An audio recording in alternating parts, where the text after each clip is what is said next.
ओम शांति। 21 नवंबर 2023। बाबा के महावाक्य। मीठे बच्चे, सेकंड में मुक्ति और जीवन मुक्ति प्राप्त करने के लिए मन मना भव, मध्याजी भव। बाप को यथार्थ पहचान कर याद करो और सबको बाप का परिचय दो। प्रश्न: किस नशे के आधार पर ही तुम बाप का शो कर सकते हो? उत्तर: नशा हो कि हम अभी भगवान के बच्चे बने हैं, वह हमें पढ़ा रहे हैं। हमें ही सब मनुष्य मात्र को सच्चा रास्ता बताना है। हम अभी संगम युग पर हैं। हमें अपनी रॉयल चलन से बाप का नाम बाला करना है। बाप और श्री कृष्ण की महिमा सबको सुनानी है। गीत: आने वाले कल की तुम तकदीर हो। ओम शांति। यह गीत तो गाए हुए हैं स्वतंत्रता सेनानियों के। बाकी दुनिया की तकदीर किसको कहा जाता है, यह भारतवासी नहीं जानते हैं। सारी दुनिया का प्रश्न है। सारी दुनिया की तकदीर बदल हेल से हेवन बनाने वाला कोई मनुष्य हो नहीं सकता। यह महिमा किसी मनुष्य की नहीं है। अगर श्री कृष्ण के लिए कहें तो उनको गाली कोई दे न सके। मनुष्य यह भी नहीं समझते कि श्री कृष्ण ने चौथ का चंद्रमा कैसे देखा जो कलंक लगा। कलंक वास्तव में न श्री कृष्ण को लगते हैं, न गीता के भगवान को लगते हैं। कलंक लगते हैं ब्रह्मा को। श्री कृष्ण को कलंक लगाए भी हैं तो भगाने के। शिव बाबा का तो किसको भी पता नहीं है। ईश्वर के पिछाड़ी भागे हैं जरूर, परंतु ईश्वर तो गाली खा ना सके। न ईश्वर को न श्री कृष्ण को गाली दे सकते। दोनों की महिमा जबरदस्त है। श्री कृष्ण की भी महिमा नंबर 1 है। लक्ष्मी नारायण की इतनी महिमा नहीं है क्योंकि वह शादीशुदा हैं। श्री कृष्ण तो कुमार है, इसीलिए उसकी महिमा ज्यादा है। भल लक्ष्मी नारायण की महिमा भी ऐसे ही गाएंगे। 16 कला संपूर्ण, संपूर्ण निर्विकारी। श्री कृष्ण को तो फिर द्वापर में दिखाया है। समझते हैं यह महिमा परंपरा से चली आई है। इन सब बातों को भी तुम बच्चे जानते हो। यह तो ईश्वरीय नॉलेज है। ईश्वर ने ही राम राज्य स्थापन किया है। राम राज्य को मनुष्य समझते नहीं हैं। बाप ही आकर इन सब की समझ देते हैं। सारा मदार है गीता पर। गीता में ही रॉन्ग लिख दिया है। कौरव और पांडवों की लड़ाई तो लगी ही नहीं तो अर्जुन की बात ही नहीं। यह तो बाप बैठ पाठशाला में पढ़ाते हैं। पाठशाला युद्ध के मैदान में थोड़ी होगी। हाँ, यह माया रावण से युद्ध है। उन पर जीत पानी है। माया जीते जगत जीत बनना है, परंतु इन बातों को जरा भी समझ नहीं सकते। ड्रामा में नोंद ही ऐसी है। उन्हों को पिछाड़ी में आकर समझना है और तुम बच्चे ही समझा सकते हो। भीष्म पितामह आदि को हिंसक बाण आदि मारने की बात ही नहीं है। शास्त्रों में तो बहुत ही बातें लिख दी हैं। माताओं को उनके पास जाकर टाइम लेना चाहिए। बोलो, हम आपसे इस संबंध में बात करना चाहते हैं। यह गीता तो भगवान ने गाई है, भगवान की महिमा है। श्री कृष्ण तो अलग है। हमको तो इस बात में संशय आता है। रुद्र भगवानुवाच, उनका यह रुद्र ज्ञान यज्ञ है। यह निराकार परम पिता परमात्मा का ज्ञान यज्ञ है। मनुष्य फिर कहते श्री कृष्ण भगवानुवाच। भगवान तो वास्तव में एक को ही कहते हैं। उनकी फिर महिमा लिखनी चाहिए। श्री कृष्ण की महिमा यह है।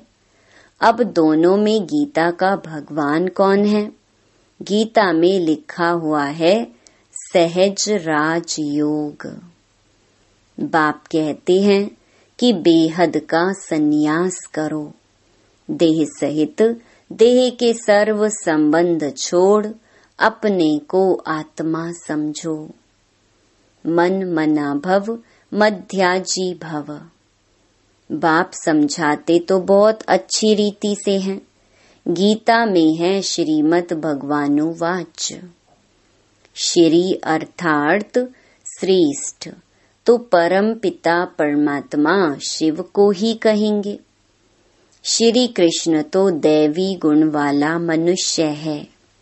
गीता का भगवान तो शिव है, जिसने राजयोग सिखाया है। बरोबर पिछाड़ी में सब धर्म विनाश हो, एक धर्म की स्थापना हुई है। सतयुग में एक ही आदि सनातन देवी देवता धर्म था। वह श्री कृष्ण ने नहीं, परंतु भगवान ने स्थापन किया। उनकी महिमा यह है। उनको त्वमेव माताश्च पिता कहा जाता है। श्री कृष्ण को तो नहीं कहेंगे। तुम्हें सत्य बाप का परिचय देना है। तुम समझा सकते हो कि भगवान ही लिबरेटर और गाइड है, जो सबको ले जाते हैं। मच्छरों सदृश्य सबको ले जाना, यह तो शिव का काम है। सुप्रीम अक्षर भी बड़ा अच्छा है। तो शिव परम पिता परमात्मा की महिमा अलग, श्री कृष्ण की महिमा अलग, दोनों सिद्ध कर समझानी है। शिव तो जन्म मरण में आने वाला नहीं है। वह पतित पावन है। श्री कृष्ण तो पूरे 84 जन्म लेते हैं। अब परमात्मा किसको कहा जाए, यह भी लिखना चाहिए। बेहद के बाप को ना जानने के कारण ही ऑर्फन दुखी हुए हैं। सतयुग में जब धन के बन जाते हैं तो जरूर सुखी होंगे। ऐसे स्पष्ट अक्षर होने चाहिए। बाप कहते हैं, मुझे याद करो और वर्षा लो। सेकंड में जीवन मुक्ति। अभी भी शिव बाबा ऐसे कहते हैं। महिमा पूरी लिखनी है। शिवाय नमः। उनसे स्वर्ग का वर्षा मिलता है। इस सृष्टि चक्र को समझने से तुम स्वर्गवासी बन जाएंगे। अब जज करो राइट क्या है। तुम बच्चों को सन्यासियों के आश्रम में जाकर पर्सनल मिलना चाहिए।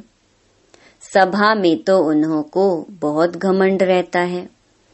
तुम बच्चों की बुद्धि में यह भी रहना चाहिए कि मनुष्यों को सच्चा रास्ता कैसे बताएं। भगवानुवाच, मैं इन साधुओं आदि का भी उद्धार करता हूँ। लिबरेटर अक्षर भी है। बेहद का बाप ही कहते हैं, मेरे बनो। फादर शोज सन, फिर सन शोज फादर। श्री कृष्ण को तो फादर नहीं कहेंगे। गॉड फादर के सब बच्चे हो सकते हैं, मनुष्य मात्र के तो सब बच्चे हो ना सके। तो तुम बच्चों को समझाने का बड़ा नशा होना चाहिए। बेहद के बाप के हम बच्चे हैं, राजा के बच्चे राजकुमार की तुम चलन तो देखो कितनी रॉयल होती है।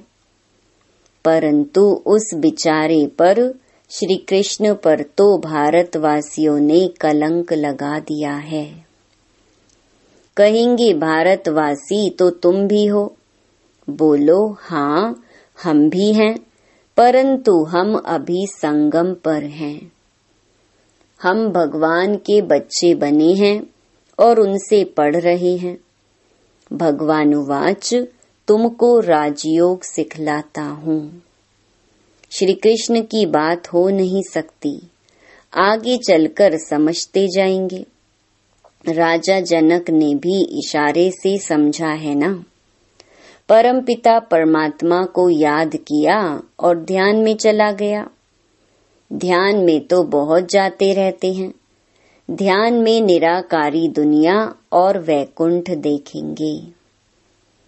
यह तो जानते हो हम निराकारी दुनिया के रहने वाले हैं। परम धाम से यहाँ आकर पार्ट बजाते हैं। विनाश भी सामने खड़ा है। साइंस वाले मून के ऊपर जाने लिए माथा मारते रहते हैं। यह है अति साइंस के घमंड में जाना, जिससे फिर अपना ही विनाश करते हैं। बाकी मून आदि में कुछ है नहीं। बातें तो बड़ी अच्छी हैं, सिर्फ समझाने की युक्ति चाहिए। हमको शिक्षा देने वाला ऊंच ते ऊंच बाप है। वह तुम्हारा भी बाप है। उनकी महिमा अलग, श्री कृष्ण की महिमा अलग है। रुद्र अविनाशी ज्ञान यज्ञ है, जिसमें सब आहुति पड़नी है। पॉइंट्स बहुत अच्छी हैं, परंतु शायद अभी देरी है। यह पॉइंट भी अच्छी है। एक है रूहानी यात्रा, दूसरी है जिस्मानी यात्रा। बाप कहते हैं कि मुझे याद करो तो अंतमति सो गति हो जाएगी। स्पिरिचुअल फादर के बिना और कोई सिखला न सके। ऐसी ऐसी पॉइंट लिखनी चाहिए। मन मना भव मध्याजी भव। यह है मुक्ति, जीवन मुक्ति की यात्रा। यात्रा तो बाप ही कराएंगे, श्री कृष्ण तो करा न सके। याद करने की ही आदत डालनी है। जितना याद करेंगे उतना खुशी होगी, परंतु माया याद करने नहीं देती है। अच्छा, मीठे मीठे सिकिलधे बच्चों प्रति मात पिता बाप दादा का याद प्यार और गुड मॉर्निंग। सर्विस तो सब करते हैं, परंतु ऊंच और नीच सर्विस तो है ना। किसको बाप का परिचय देना है, बहुत सहज। अच्छा, रूहानी बाप की रूहानी बच्चों को नमस्ते। रात्रि क्लास। जैसे पहाड़ों पर हवा खाने रिफ्रेश होने जाते हैं, घर व ऑफिस में रहने से बुद्धि में काम रहता है। बाहर जाने से ऑफिस के ख्याल से फ्री हो जाते हैं। यहाँ भी बच्चे रिफ्रेश होने के लिए आते हैं। आधा कल्प भक्ति करते करते थक गए हैं। पुरुषोत्तम संगम युग पर ज्ञान मिलता है। ज्ञान और योग से तुम रिफ्रेश हो जाते हो। तुम जानते हो अभी पुरानी दुनिया विनाश होती है, नई दुनिया स्थापन होती है। प्रलय तो होती नहीं, वो लोग समझते हैं दुनिया एकदम खत्म हो जाती है, परंतु नहीं, चेंज होती है। यह है ही नर्क, पुरानी दुनिया। नई दुनिया और पुरानी दुनिया क्या होती है, यह भी तुम जानते हो। तुमको डिटेल में समझाया गया है। तुम्हारी बुद्धि में विस्तार है, सो भी नंबरवार पुरुषार्थ अनुसार। समझाने में भी बहुत रिफाइननेस चाहिए। किसी को ऐसा समझाओ जो झट बुद्धि में बैठ जाए। कई बच्चे कच्चे हैं जो चलते चलते टूट पड़ते हैं।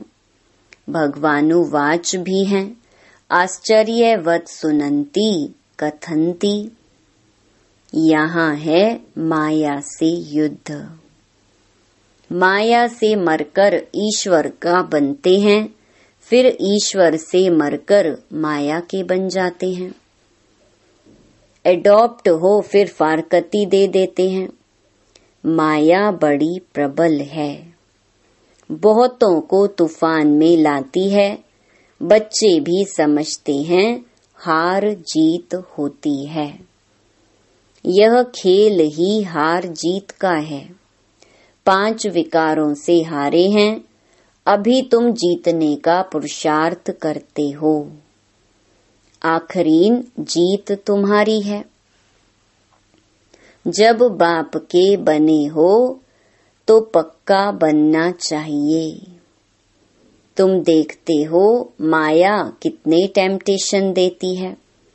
कई बार ध्यान दीदार में जाने से भी खेल खलास हो जाता है।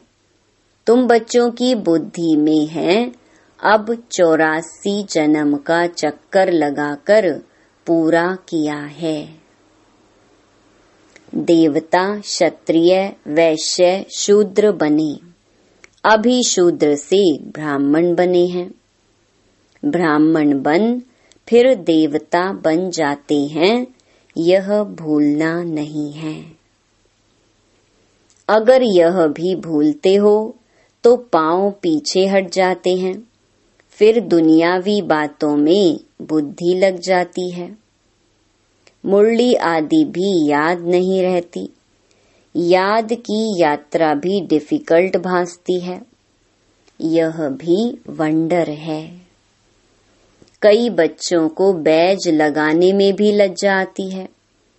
यह भी देह अभिमान है ना। गाली तो खानी ही है। श्री कृष्ण ने कितनी गाली खाई है? सबसे जास्ती गाली खाई है शिव ने, फिर श्री कृष्ण ने, फिर सबसे जास्ती गाली खाई है राम ने। नंबरवार है। डिफेम करने से भारत की कितनी ग्लानि हुई है। तुम बच्चों को इसमें डरना नहीं है। अच्छा, मीठे मीठे सिकिलधे बच्चों प्रति याद प्यार और गुड नाइट।